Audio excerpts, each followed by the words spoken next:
पंचतत्व में विलीन हुई दिवंगत विधायक शैला रानी रावत त्रिवेणी घाट में पुत्री ऐश्वर्या रावत एवं भतीजे शैलेंद्र निधि मुखाग्नि। राज्यसभा सांसद महेंद्र भट्ट एवं युवा कैबिनेट मंत्री सौरभ बहुगुणा भी रहे यात्रा में शामिल। कैबिनेट मंत्री सौरभ बहुगुणा ने कहा, दिवंगत विधायक के निधन से भाजपा संगठन से लेकर प्रदेश को बड़ी क्षति।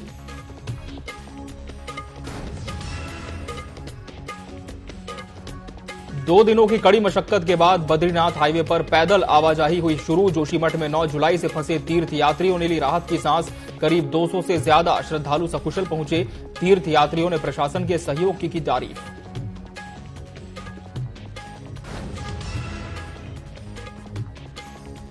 मंगलौर उपचुनाव में मित्र पुलिस के दरोगा की दबंगता का वीडियो वायरल। मतदाता के साथ पोलिंग बूथ पर दारोगा ने की गाली गलौज और धक्का मुक्की। वीडियो सोशल मीडिया पर खूब हो रहा वायरल।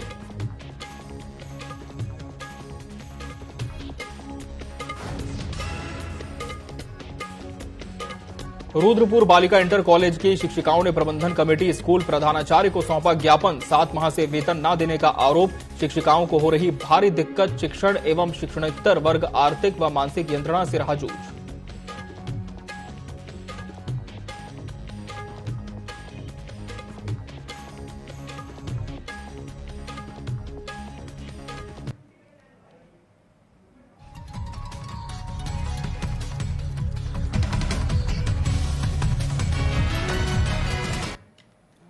नमस्कार, बहुत स्वागत है आपका न्यूज अपडेट में। मैं हूं आपके साथ अमित शर्मा। शुरुआत करते हैं सिलसिलेवार खबरों की। लोकसभा चुनाव संपन्न होने के साथ ही भाजपा अब अपने कार्यक्रमों की रूपरेखा तैयार कर रही है, जिसे लेकर आगामी 14 से 15 तारीख को देहरादून में भाजपा ने प्रदेश के सभी पदाधिकारियों की बैठक आयोजित की है। प्रदेश मीडिया प्रभारी मनवीर सिंह चौहान ने बताया कि इस बैठक में पूरे प्रदेश भर से 1200 से ज्यादा पदाधिकारी शिरकत करने वाले हैं। आगे उन्होंने कहा कि उत्तराखंड की 5 लोकसभा सीटों को उत्तराखंड की जनता ने भाजपा को जिताकर दिया है। इसके लिए उत्तराखंड की जनता का अभिनंदन कार्यक्रम आयोजित किया जाएगा। भारतीय जनता पार्टी की लोकसभा चुनाव के बाद पूरे प्रदेश भर की एक बहुत बड़ी बैठक देहरादून में 14 और 15 जुलाई को होने वाली है और जिसमें करीब हमारे 1200 से भी अधिक पदाधिकारी शिरकत करने वाले हैं। और भारतीय जनता पार्टी के द्वारा लोकसभा चुनाव के बाद मतदाता अभिनंदन का कार्यक्रम आयोजित होना है। जिन मतदाताओं ने नरेंद्र भाई मोदी जी को तीसरी बार प्रधानमंत्री बनाने के लिए अपना मतों का प्रयोग किया, उसके लिए धन्यवाद। पूरे उत्तराखंड की जिस प्रकार से 5 सीटें हमने जीती, उसका सबसे पहले धन्यवाद किया जाएगा।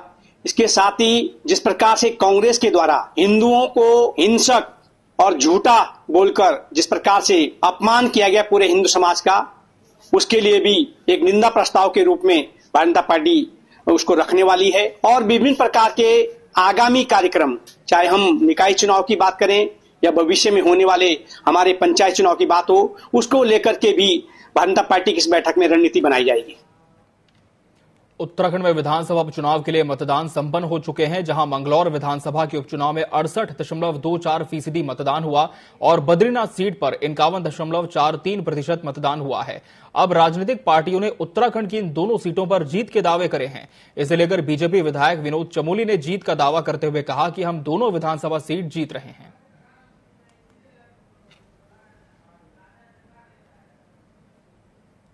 जो सूचनाएं हमारे पास है तो भारतीय जनता पार्टी दोनों सीटों को जीतने की स्थिति में है। बद्रीनाथ सीट हम जीत ही रहे हैं, लेकिन मैंगलोर एक ऐसी सीट थी जिसमें प्रतिस्पर्धा ज्यादा थी और वो भी कल शाम आते आते भारतीय जनता पार्टी के पक्ष में मतदान हुआ है। और आप देख रहे हैं कि तमाम मीडिया और तमाम माध्यम से कांग्रेस मांग करे कि पुनः मतदान कराया जाए, तो उससे लग रहा है कि मैंगलोर सीट भी हमारी ठीक गई है। तो मुझे लगता है कि दोनों सीटें हम लोग। भाजपा की वरिष्ठ नेता और केदारनाथ विधानसभा सीट से विधायक शैला रानी रावत पंचतत्व में विलीन हो गई हैं। दिवंगत शैला रानी रावत की अंतिम यात्रा में लोगों की भीड़ उमड़ पड़ी। अगस्त्यमुनि से निकली शव यात्रा को देखने के लिए मकानों की छतों में लोग खड़े रहे। हजारों लोगों ने दिवंगत विधायक को भावभीनी श्रद्धांजलि अर्पित की। यहां शव यात्रा करीब 10:30 बजे रवाना हुई। त्रिवेणी घाट में शव का दाह संस्कार किया गया। शैला रानी की बेटी ऐश्वर्या रावत और भतीजे शैलेंद्र रावत ने उन्हें मुखाग्नि दी। लिए युवाओं के लिए बहुत चिंतित रहती थी, कैसे उनको रोजगार से दिया जा सके, कैसे सशक्त किया जा सके, उत्तराखंड के विकास के लिए चिंतित रहती थी। आज उत्तराखंड को बहुत बड़ी क्षति हुई है। एक ऐसी मातृशक्ति जिन्होंने पूरा जीवन संघर्ष में बिताया है उत्तराखंड के लिए, केदारनाथ विधानसभा के लिए, रुद्रप्रयाग जिले के लिए, भारतीय जनता पार्टी के लिए बहुत बड़ी क्षति है। और मैं बस भगवान से प्रार्थना करता हूँ कि उनको अपने शीशे में स्थान दें, भगवान उनके परिवार को यह दुख सहन करने की शक्ति प्रदान करें। और जो उनका अधूरे सपने हैं, मैं विश्वास दिलाता हूँ कि हमारे दल की नेत्री थी, सिटिंग एमएलए थी, उन्होंने अनेकों इस क्षेत्र के बारे में सपने देखे हैं, उनको साकार करने के लिए हम सब लोग प्रयासरत रहेंगे। मानसून आते ही उत्तराखंड में आपदा का दौर भी शुरू हो गया है। प्रशासन और सरकार की तैयारी भी धरी की धरी रह गई। प्रदेश की ज्यादातर सड़कें बंद हैं या फिर क्षतिग्रस्त हैं। ज्यादातर पुल जीर्ण हो चुके हैं, मगर लोग जान जोखिम में डालकर सफर कर रहे हैं। आवाजाही के लिए लोगों को वैकल्पिक मार्गों का सहारा लेना पड़ रहा है। लगातार हो रही बारिश के चलते उत्तराखंड में भारी नुकसान है, जिसमें सबसे ज्यादा सड़कों को नुकसान हुआ है। प्रधानमंत्री ग्रामीण सड़क योजना के तहत आने वाली 113 से ज्यादा सड़कें बंद हैं। डेली मैंने अपने अधिकारियों से कहा कि मुझे डेली इसकी रिपोर्ट चाहिए। आज ही मैंने अपने चीफ को यहाँ पर बुलाया था। जो हमारी 113 सड़कें आज सुबह 11 बजे तक बंद थी, इसमें 23 गढ़वाल की हैं और 90 कुमाऊं की हैं।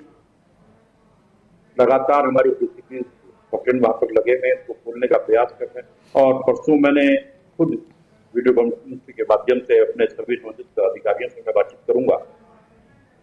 मानसून सीजन समाप्त होने के बाद फिर से आदि कैलाश यात्रा शुरू की जाएगी। कुमाऊं मंडल विकास निगम ने इस बार अब तक 15 दलों में 606 यात्रियों को कैलाश मानसरोवर यात्रा के लिए भेजा।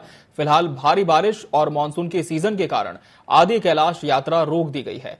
कुमाऊं मंडल विकास निगम के जीएम विजयनाथ शुक्ल का कहना है कि आदि कैलाश यात्रा बारिश के बाद फिर से शुरू की जाएगी। तात्कालिक समय के मौसम के हिसाब से ही यात्रा शुरू की जाएगी। हालांकि यात्रा के लिए रजिस्ट्रेशन जारी है। आदि कैलाश यात्रा, जैसा कि आप जानते हैं कि कुमाऊं क्षेत्र की अति महत्वपूर्ण यात्रा है और सरकार का बड़ा फोकस इस पे रहता है। इस साल करीब हमारे अभी तक 15 दलों में 606 यात्री यात्रा अभी तक पूर्ण कर चुके हैं और हमारा आखिरी दल वापस आ चुका है। आगे की यात्रा मानसून अवधि के बाद 22 सितंबर एक संभावित तिथि है, लेकिन ये डिपेंड करेगा कि मानसून की स्थिति क्या होती है, रास्तों की स्थिति क्या होती है, और उस पर डिपेंड करेगा और तभी यात्रा पुनः शुरू हो पाएगी।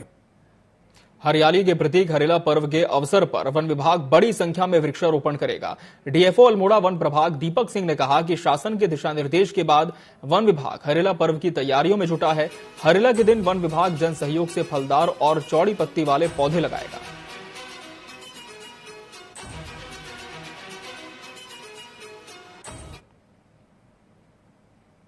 देखिए, हरेला पर्व इस बार पिछले वर्ष की तुलना में और धूमधाम से मनाने के ऊपर निर्णय लिया जा रहा है और इसमें शासन और हमारे विभाग स्तर पे भी इस पर निर्णय लिया जाना है। हमें उम्मीद है कि हम पिछले वर्ष से के तुलना में इस वर्ष हम पौधारोपण तमाम जगहों पे करेंगे और हमारा मुख्य जो उद्देश्य रहेगा कि फलदार पौधे लगाएं, चारा पत्ती लगाएं, ताकि जो आम जनमानस है उनको इसका फायदा मिल सके। उत्तराखंड के जोशीमठ से तीर्थ यात्रियों के लिए राहत की खबर सामने आ रही है। दरअसल चुंगीधार के पास 9 जुलाई से बाधित बद्रीनाथ हाईवे को बीआरओ ने पैदल आवाजाही के लिए सुचारू करवा दिया है।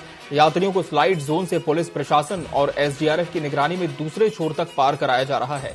आपको बता दें कि बीआरओ सड़क खोलने के लिए 58 घंटे से ज्यादा नॉन स्टॉप प्रयास हैं। हालांकि देर रात की बारिश के चलते कुछ रास्ते अब भी अवरुद्ध हैं।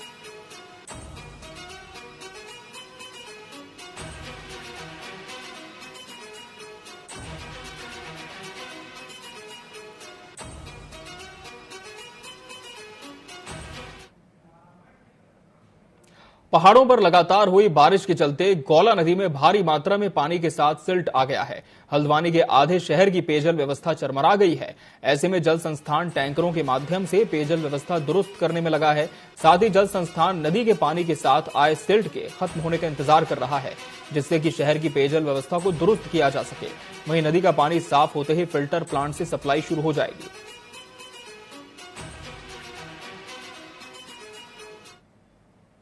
अभी शिकायतें प्राप्त हो रही है कि कुछ अंतिम जो छोर में निवासित परिवार है वहाँ भी पानी पहुँच नहीं पा रहा है, क्योंकि बीच में लंबी अवधि तक पानी की आपूर्ति पूर्णतः बंद रही थी। तो हम प्रयत्न कर रहे हैं कि अगर कहीं लाइनों में एयर आई है या कोई और समस्या आई है तो उसको भी सही करते हुए आज ही साय तक समस्याओं का समाधान करें। और जिन क्षेत्रों में ज़्यादा समस्या आ रही है और टैंकर से भी हम लोग पेयजल उपलब्ध करा रहे हैं। टैंकरों की क्या उपलब्धता है, कितने टैंकर अभी मौजूद हैं? टैंकर हमारे 10 तो विभागीय टैंकर है। विभाग के जो फिल्टर प्लांट्स हैं वो काफ़ी पुराने हैं, उस पर दीर्घकालीन योजना के अंतर्गत विभाग उसके सुदृढ़ीकरण पर काम कर रहा है। उसका कार्य विभाग ने अपना टेंडरिंग वगैरह की प्रोसेस जो है वो पूर्ण कर ली है। जो पुराने फिल्टर प्लांट हैं उसमें हम विभाग को जैसे भी समस्या आती है सिल्ट की वजह से तात्कालिक सफाई करने के लिए एक क्विक जो रिस्पांस की टीम है वो बनाने के लिए निर्देशित हमने किया है विभाग को। जो भी समस्या आए सिल्ट की वजह से पेयजल आपूर्ति में, उसको रेस्टोरेशन का जो टाइम है वो कम से कम लगे, इस पर इस बार विभाग का फोकस रहेगा। बद्रीनाथ विधानसभा में शांतिपूर्ण चुनाव के बाद पोलिंग पार्टियों की वापसी का सिलसिला शुरू हो गया है। मतदान खत्म होने के बाद अब तक 55 पार्टियां सुरक्षित पहुंच चुकी हैं। मतदान दलों द्वारा मतदान सामग्री पीजी कॉलेज गोपेश्वर में जमा की जा रही है। प्रशासन ने दूरदराज के इलाकों में पार्टियों के लिए हेलीकॉप्टर्स की भी व्यवस्था की है।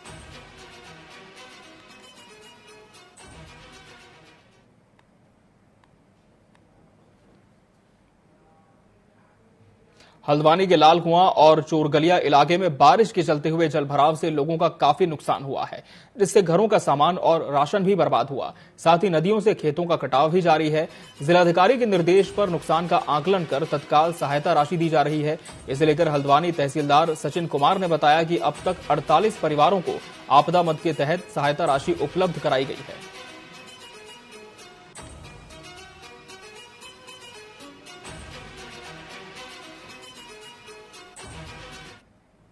मुखानी घड़कुट चोरगलिया नैनीताल से बोल रही है। हमारे क्षेत्र में भारी बारिश होने के कारण बहुत ही नुकसान हुआ, जैसे कि हमारे राशन, कपड़े। हल्द्वानी में कुछ जगह पर जलभराव की स्थिति उत्पन्न हुई थी, जिससे कुछ लोगों के घरों में पानी भरा और उनके राशन का तथा कपड़ों का नुकसान हो रहा है, जिसके कारण उनको मानकों के तहत राशि का वितरण किया जा रहा है। ऐसे कुल 48 परिवार हमारे द्वारा चिन्हित किए गए हैं, जिनको अभी तक भुगतान किया जा चुका है।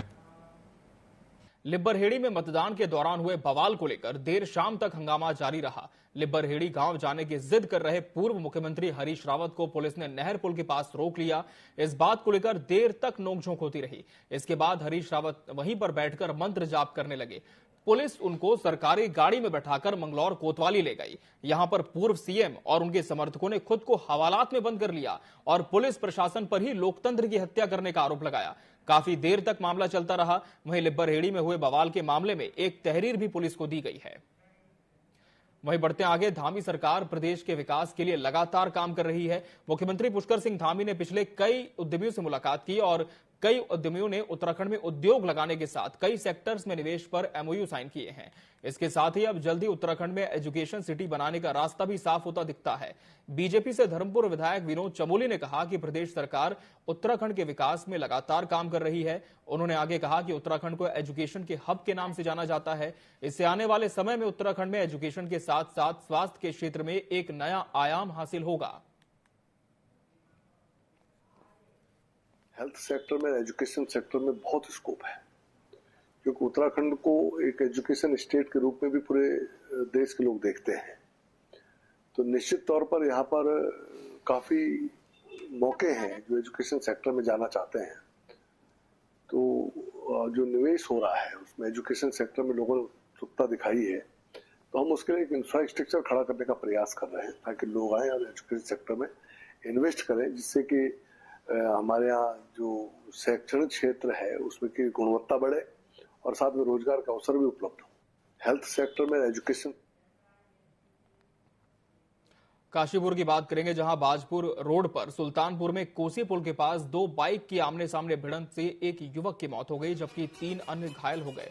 सूचना मिलने पर मौके पर पहुंची पुलिस ने मृतक के शव को कब्जे में लेकर पोस्टमार्टम के लिए भेज दिया है, जबकि 3 घायलों में से 2 को इलाज के लिए काशीपुर के राजकीय चिकित्सालय लाया गया।